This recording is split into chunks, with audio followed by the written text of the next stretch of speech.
days at the stick. From who's got it better than us to brick by brick. It's always the 49ers way, from off-season to game day. Yeah, we talk back. It's the 49ers Cutback.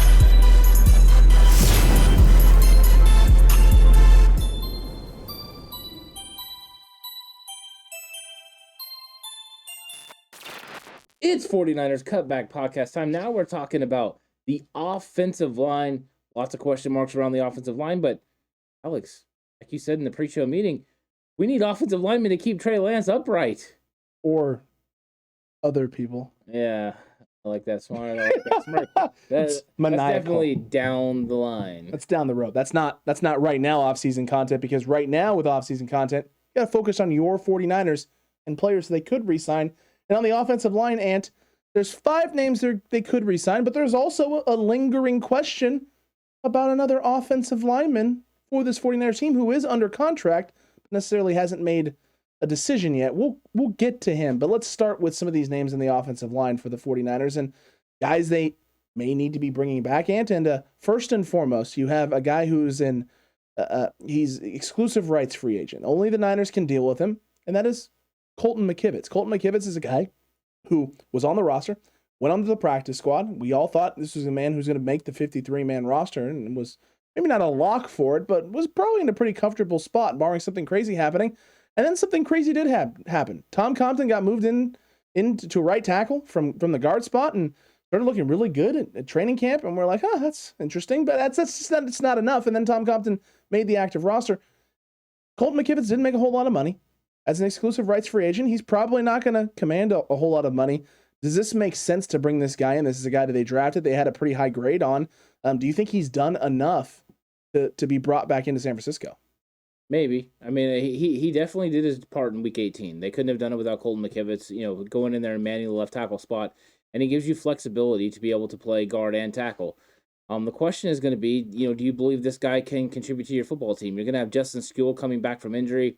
Skule could battle for the swing tackle, and Jaylon Moore already beat out Colton McKivitz for the swing tackle job, before the season started.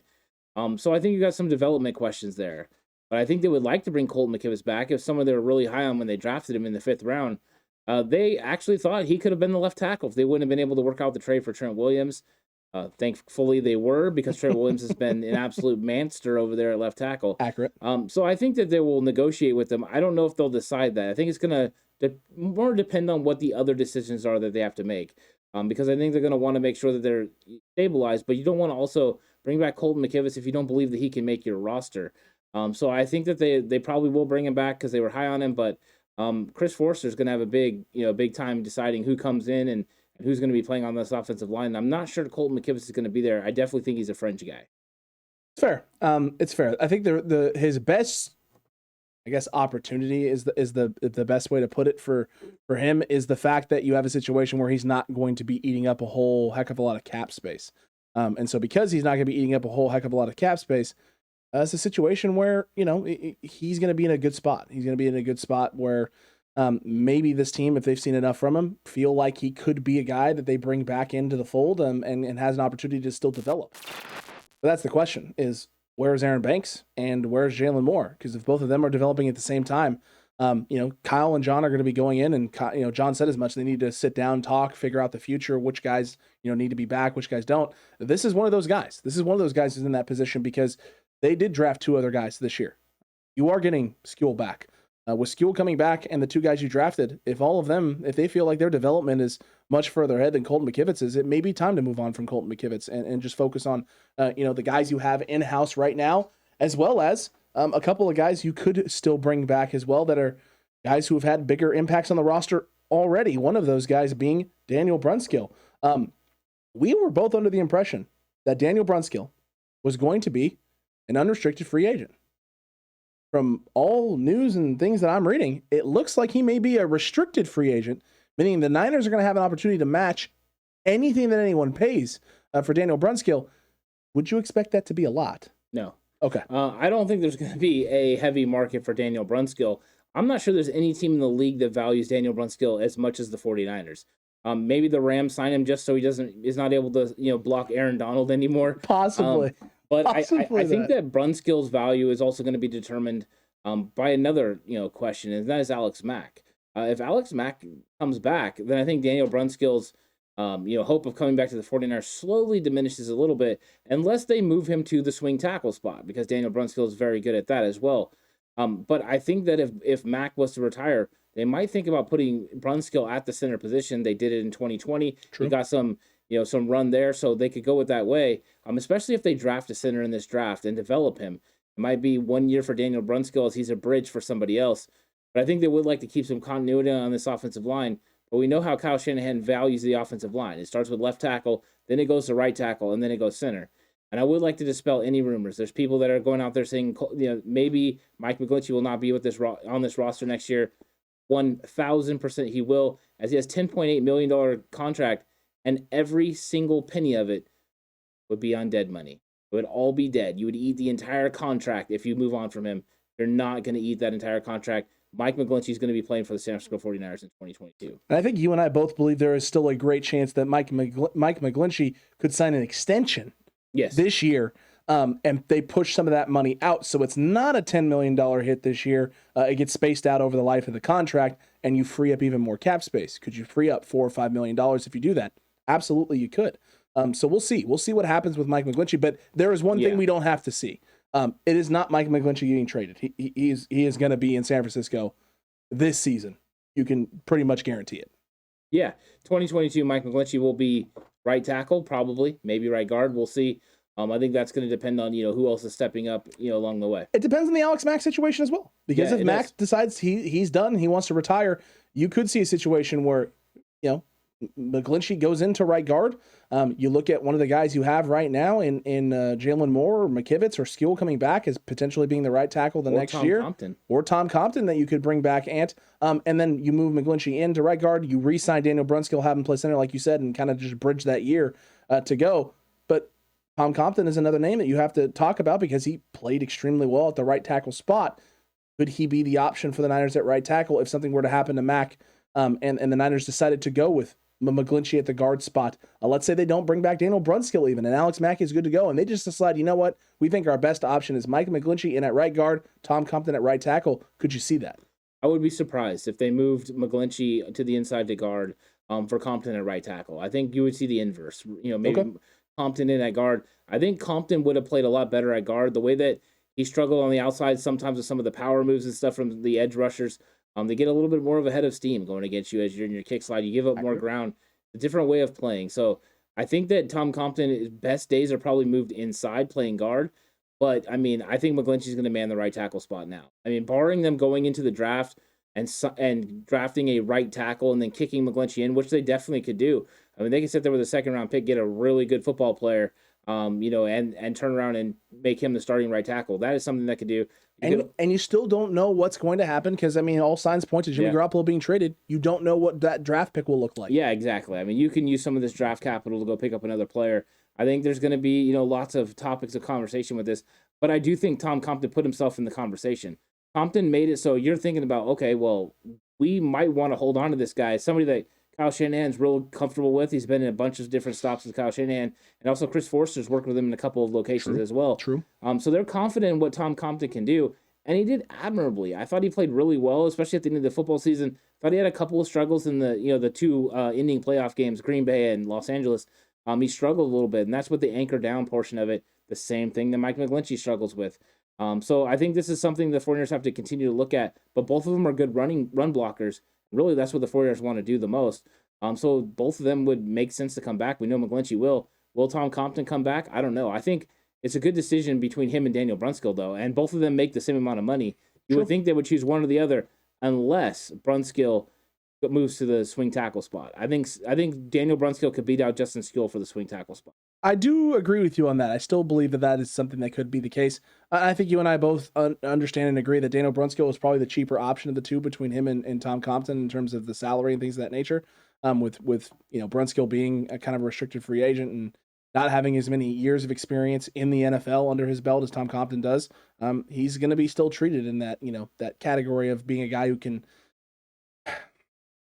command less to be on the roster. You're talking about $200,000 I mean, really, that's what it comes down to. These guys are going to be evenly paced. In fact, this year they made the exact same amount of money. True. So I think it just comes to value, who you value the most. And the problem with them is they both have the flexibility. The one thing with Daniel Brunskill is he has the flexibility to play center, guard, and tackle. That's kind of not expendable. There are not many people in the league who can do that. No, there's not. And that can play it at a high enough level that you start an entire season for an NFC, championship playoff team, a team that made it all the way there. I think that's something, that goes a long way. But the question is these young guys, Aaron Banks and Jaylon Moore. Where's their development? Yeah, where's their development? Because the second round draft pick on Aaron Banks means they plan on him starting. That means they plan on him starting one of these guard spots. Ideally. And you would think that it was Daniel Brunskill that was the bridge guy, and that Banks is ready to slide in there next to Mike Mcglinchey, the Golden Domer right side. That just makes the most sense to me. If Alex Mack is manning in the middle, start to feel pretty confident about your offensive line if Aaron Banks has made those strides. That's the question. Has he made the strides? It was not looking promising at the start of training camp. It definitely looked a lot better by the time we started to see him, and then we heard the positive things coming from Kyle Shanahan and John Lynch in regards to Banks' development and where he was, and they were hoping or expecting that he would have to play a role at some point this season. It never got to that point, but we'll see. We'll see if that development continues, if that growth continues, if he's able to get himself a little more agile, a little bit more quicker. Because it's definitely a guy with the size and the power. That's never been the concern. It's not that. It's can you fit into this run scheme that Kyle Shanahan likes to run? Can you get up to second level? Can you handle the speed rush at the NFL level on the interior? If he can handle those things and develop in those areas, he's going to be just fine and will be a guy who's starting at the right guard spot for the 49ers going into next season. But he's got to develop it. He's got to get comfortable with it. He's got to get familiar with it. The moment can't be too big for him. This was a big year. This was a team who had high expectations. I think you and I both believed that if Aaron Banks could be that guy, then the Niners were taking a step up. But if it's close with him and Daniel Brunskill, then Daniel Brunskill, it's his job until Aaron Banks really seizes control. We'll see if that's this offseason. Yeah, if they're even, it's going to be Aaron Banks. Going forward, I agree with you. Yeah, it's going to be Aaron Banks because Banks makes about $1 million, but he's a second-round pick. You want to see him make that development, but you need to make sure your quarterback, especially a franchise quarterback, can stay upright. Accurate. When these guys have time to be able to throw the football, then that's big. But I think there was a part of the season too, Alex, where we started talking about maybe Aaron Banks and Jaylon Moore could be the starting guards moving forward. We did talk about that. But Trent Williams doesn't want that. He wants Laken Tomlinson to be the starting left guard. You are accurate. So the question is, can the 49ers afford to bring Laken Tomlinson back? It is gonna be tough, my guy. So here's the thing: you made $5.5 million this season, this last season for the 49ers. Alex Kappa is a guy for the Bucks. He was their right guard who drafted 3 years ago. He's a guy he's the guy that's kind of gonna be setting the market for young guys coming through. The projected number right now for him is about $10.7 million. Now, Laken probably isn't going to command that. Hasn't had the numbers, hasn't had the All Pros and the Pro Bowls that Kappa has accrued in his first couple of seasons. So that makes me a little bit more optimistic that number's not going to be around that 10 million range.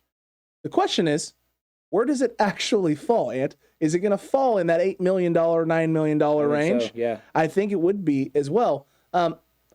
We're going to have to see. I mean, I'm not 100% sure on where that number is going to be, but as long as that number isn't outrageous, it isn't crazy, if it's in that $8 million, $9 million range, the Niners can definitely pull some cap gymnastics to make that work and make that not that big of a deal. If he's making $8 million on that left side, there, 8.5, let's say this year with some incentives to get that number a little bit higher, I like that. I think that you have to find a way to make that work. I think this is one of the more important guys that you need to try and bring back into this roster because he stabilizes that left side of the line with Trent Williams. I think Trent wants him back, and that's a good sign for Laken Tomlinson. That means that Trent's going to be pulling the ear of Kyle Shanahan and them. But knowing Kyle Shanahan the way I do, the way that he approaches guards, this could be the end of Laken Tomlinson. If it's $8 million, you think? I think they could look at it and see we can either pay Laken Tomlinson $8 million to be the left guard for the San Francisco 49ers, or we can pay Aaron Banks $1 million. That's a $7 million savings. That's money that you can use in other areas. That is true. They definitely go with weaker guards at times, but Aaron Banks might be able to step up his game and be in that potential. I think that the 49ers really are looking to replace the guard. I think they would go with cheap options like Tom Compton and Daniel Brunskill before they pay Laken Tomlinson too much money. I think that they want to pay their tackles, they want to pay their center, but the fact that you're going to have Mack making over $6 million, like $6.6 million, you got Trent Williams, you're giving him almost $14 million, and then you got Mcglinchey at almost 11. That's a lot of money on your offensive line. I know it's important, but you have to find areas, right? Areas where you can be cheap. When you draft 2 young rookies with the talent and potential like you got, you would like to think that those guys could slide into those positions. Sure. And then you could bring back Compton and Brunskill to be their backups or even to compete with them for that starting spot. So this could spell the end. I know everyone's saying you must sign Laken Tomlinson. I think in a perfect world, you would love to bring him back because he's been very good for the 49ers and he's always dependable.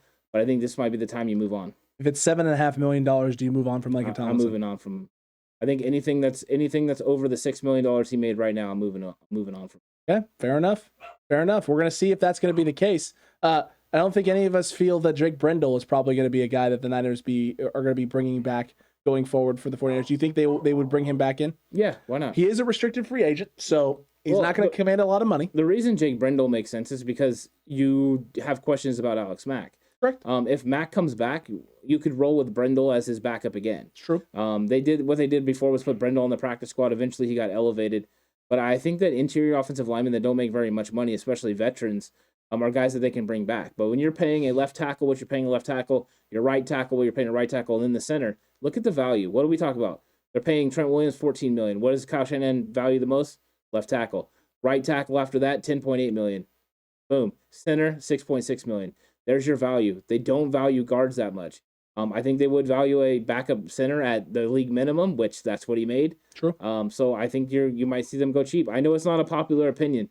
When this is a business decision. It's the reality, right? Yeah. It's the reality. You have to look at, as fans, you can look at it any way you want, but if you're not looking at this from the perspective of John Lynch and Kyle Shanahan, then this kind of stuff will come out of left field and feels like it's smacking you in the face, and you won't understand the decision making. See, someone like me, I look at it and go, $7.5-8 million for Laken Tomlinson is not a bad deal. I like that a lot. But you're right. You're hamstrung against the cap. You got 35 to 40 million is roughly what it's going to be once you deal Jimmy Garoppolo. That's $8 million. That's a chunk.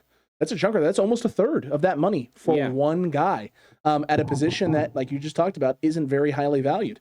Because you feel like if you're Kyle Shanahan, you can get a guy in who makes less to get the same or similar production out of. And you just drafted 2 guys last year that you feel are big-bodied enough on the interior that may be able to get the job done at the level you need it to be done at. Yeah, and think about that. Let's say you don't bring back Laken Tomlinson. So you do, you might not be as good at the left guard spot. You don't know. But you also are able to bring back Arden Key. And you're also able to bring back Azeez Al-Shire. And potentially Jaquiski Tartt, Contavious Street, Kevin Gibbons. You start adding players that you can bring back to using that money. And it's like at some point, right, the value of players you can bring back outweighs his potential that he affords you. You're going to have a quarterback that can move around. That's going to be a lot different. So you're hoping these rookies can go. And you really have to trust on the development, right, of Chris Forster to be able to develop these young guys. And like we talked about before, there's still the potential of them, rolling with a young guy that they draft. If they draft someone high, in the second round, depending on what they get from Jimmy Garoppolo or their own pick. Keep in mind, too, you have a team in the Cincinnati Bengals right now, Ant, who are in the Super Bowl and have Quentin Spain playing left guard for them. A guy who's not very good. I would argue is worse than Daniel Brunskill, making $1.127 million. There are areas where you can sacrifice production and level of play and still find ways to have success.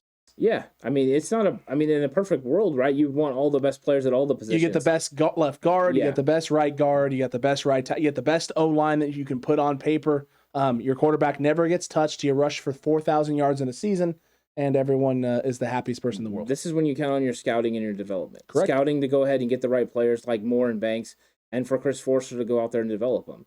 And this is when they have to step up. When you have a high-priced free agent that you can move off of. You've seen the Oakland Raiders trade off Las Vegas Raiders. I went full Kyle again. It's okay. And trade off like every offensive lineman. It's true. Because they realized where the value was. And they still made the playoffs. Yeah. And I love offensive line. It's like one of my favorite positions. But when it comes down to it, when you have an all-pro like, Trent Williams, then you have, a guy that's played at a Pro Bowl level like Alex Mack, you're spending your money there. Now, they could free up some money with the Mike Mcglinchey extension, but that means that we're locked into Mike Mcglinchey. Do you want to be locked into Mike Mcglinchey to be able to bring Laken Tomlinson back? That's another question for everybody. That is a question. So a lot of people are ready to move on from Mike Mcglinchey. They are, yeah. Are you willing to stick around with Mike Mcglinchey for 3 more seasons, including this next one, just to make sure that you get Laken back? If that is something that you're willing to sacrifice, then maybe you can get it done. And there's a lot of other cap gymnastics that can be accomplished and be done with the 49ers to free up that money for Laken Tomlinson. There's a lot of guys. There's Jimmy Wards of the world that you can extend and do things with as well as Samson Ebukam that free up some money and make additional cap room to re-sign some of these guys. But the more you do that, right, the more cap you free up, the longer you're also built in with these guys. And if they don't necessarily develop the way you want them to develop, well, you're on the hook for that money now long-term, and you've made a decision about a long-term decision about your future before necessarily maybe you've seen, the direction they're headed, or, locked yourself into something and maybe hamstrung other moves later on down the road. The Niners have already talked about, they've already budgeted for Deebo Samuel and Nick Bosa. So those guys' contracts are set in stone. It's the other pieces around those guys that you're worried about and how you're going to make it work. You can't have it all. You can't have it both ways, like I say all the time on 49ers Face Off. Right? You have to make some sacrifices somewhere, and this might be the first big domino, the first big sacrifice that has to be made in order to build out the roster the way Kyle and John are envisioning it going forward. Yeah, I think the only way they can bring him back is if they have a super low cap number this year, and then next year that cap number goes up, and then you have some sort of an out. We know that they always build in these contracts, so it's like did it with Jimmy Ward, yeah, like 2-year deals or all 1-year deals, but there's 3-year contract. Those type of things they can do, and Parag is really good at working those things in. You just have to have a willing partner. So I'm not saying it's out of the question. I just think that if he goes in there and commands the money, and like I said, he doesn't want to be playing that much longer. He wants to be a neurosurgeon. He wants to do the things, his work off the field that he's going to do in Jamaica with the medical clinics and stuff like that. So I think he is a guy that's looking to transition to that part of his life at some point.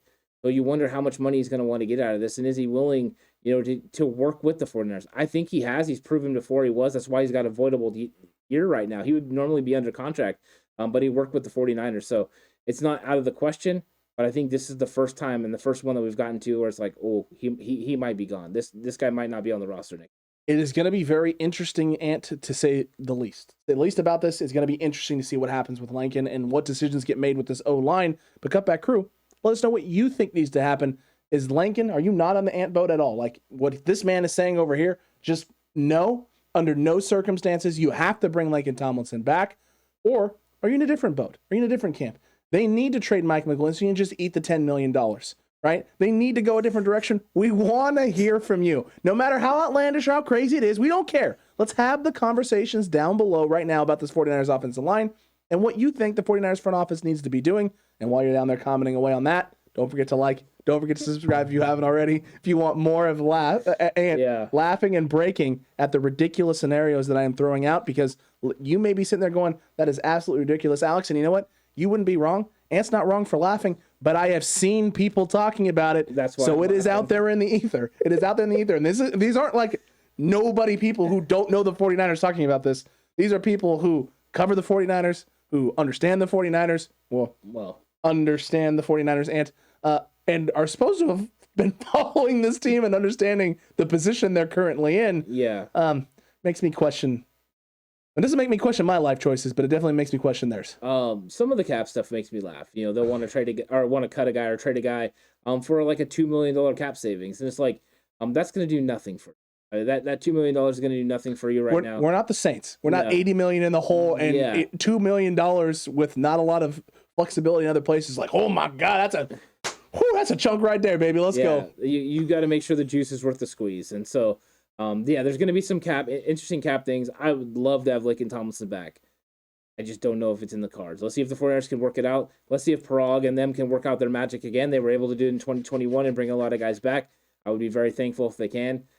Just trying to be objective and realistic about, some of this money has to go to certain players.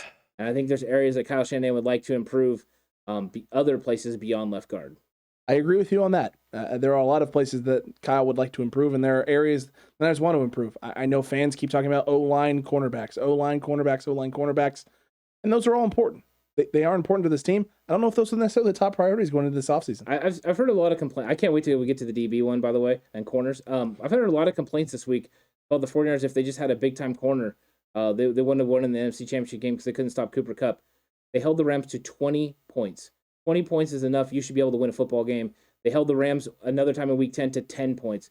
The Rams only didn't score more than 20 points twice. That was the San Francisco 49ers.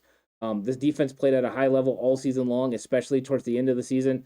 It's not defensive backs weren't the reason. Did we have moments where they struggled? Yes, but overall team defense was good enough to win the game. It was good enough to win a game. 20 points, and holding a team to 20 in this day and age in the NFL is enough to win a football game. It is enough to win a football game. And we had a young guy that was struggling a little bit. Ambry Thomas struggled a little bit when they played the Rams in Week 18. We took advantage of him. Struggled again. They took advantage of him again in this one. Yeah. And he just, he didn't sag on his own a couple of times, and they took advantage of it. And that's what's going to happen when you play a young player. That's what we've been saying from the beginning. The good news is next year, Ambry Thomas is going to be more seasoned, more ready, and he's going to take the next step forward. And he's going to be bigger and more physical, and actually going to get all that lifted in the offseason. That's true. And drinking that chocolate milk. Yeah. Him and BA should get on the Fit Aid together. And that way, BA. Well, BA got bigger from last year. Oh, I'm aware. It's all because of that Fit Aid. There it is. Fit Aid, not a sponsor. Oh, yeah, I saw that commercial, by the way, yeah. Right before our videos. Always. Almost always before our videos. Fit Aid. You don't have to run ads on our videos. You can just call us. We will do a Fit Aid ad on the pod. It's fine. Just pick up the phone or email us at 49erscutback@gmail.com. Anyway, that's beside the point. Cutback crew, let us know what you thought about all this free agency talk, especially about the O-line. We'll catch you on the next one. Make sure you're subscribed. And until that time, stay safe. Remember, the right way is always the 49ers way, and maybe the Fit Aid way. Hit us up.